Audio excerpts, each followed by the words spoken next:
We grew a brand from $12,000 to $30,000 a month in organic revenue with SEO, and I'm going to be giving away the exact SEO framework we use to achieve these results, as well as breaking down how you can get similar results for your own brand. Why should you listen to me? My name is Cromwell, and I run an SEO agency that manages SEO for over a dozen 7- and 8-figure Shopify brands. All I do is think about how to grow Shopify brands organically via Google. We helped another brand increase their organic search revenue from $43,000 to $72,000 a month in a little under a year, and we helped a children's toy brand hit their first $1 million month in the first 3 months of working together. This women's handbag brand reached out to me at the end of May this year, and we started working together in early June. And for the last 3 years before that, they've been paying a freelancer less than $1,000 a month to do their SEO. Here's what they got for that great low cost. Hundreds of backlinks per month, mostly from Fiverr and PBN. It's truly a wonder they weren't penalized during all this time. 3 to 5 low quality blog posts each month that lacked any clear strategy. In fact, none of the blogs written in the previous 3 years were ranked anywhere on page 1. Zero organic revenue growth, and of course, zero organic traffic increase. Our solution. First, we had to undo the damage. They'd written 168 blogs over the course of the last 3 or so years. None of them ranked on page 1, like I said. We archived dozens of them and implemented 301 redirects to the most relevant pages on the site. The goal was to eliminate as much low quality, unhelpful content as possible. Our strategy was to work. We needed to increase the overall quality of the site. Starting with technical fixes. There were several technical fixes when we first audited the website. No pagination for blogs or collection pages, 404s, mostly out of stock or archived products, Google Merchant Center listing errors, and no advanced schema. Nothing like product, collections, reviews, things like that. Took care of those in the first 2 weeks. Second,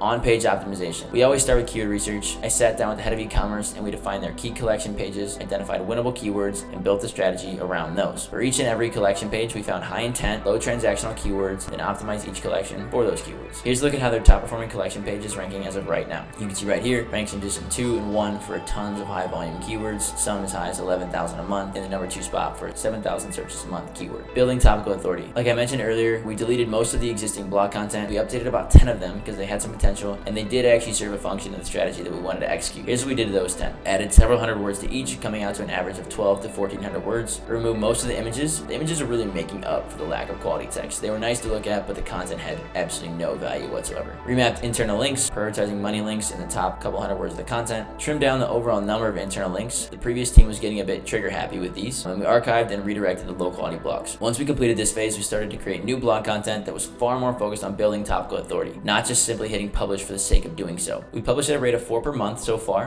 which is what we found to be an effective cadence for e-commerce brands. Each blog is well researched and written by our US-based team, prioritizes money links, and includes internal links both to and from other relevant blog posts. Rather than writing blogs that focus on all of women's handbags, we wrote blog content specifically for each type of handbag. This was far more effective for building topical authority quicker around individual collections. And for anyone doing SEO for your own brand, this is how you should think about your content strategy. Don't think about your entire brand as the authority in your niche. Think about each individual collection page as the authority for that particular search. Build content around each collection. That's how you improve the ranking of those pages. 4, link building. The previous team was building hundreds of links each month. Every single one of them was worthless. My approach to SEO is and will always be quality over quantity. The same goes for our link building. We built an average of 5 to 10 backlinks each month. Here's what they look like. Guest posts and niche edits link directly to blog content, tiered links at the guest posts and the niche edits, high DR links to home and collection pages, and reactive and proactive PR links to also the home and collection pages. This gave us a diverse, natural looking backlink profile, which helped spread authority around the entire site. Before working with us, like I said, they were about 12,000 organic MRR. Now, really, after about 6 months of working together, they're at about 30,000 organic MRR. Look at the Google Search Console screenshot down here. This is pretty much the last 3 years. So from December of 2020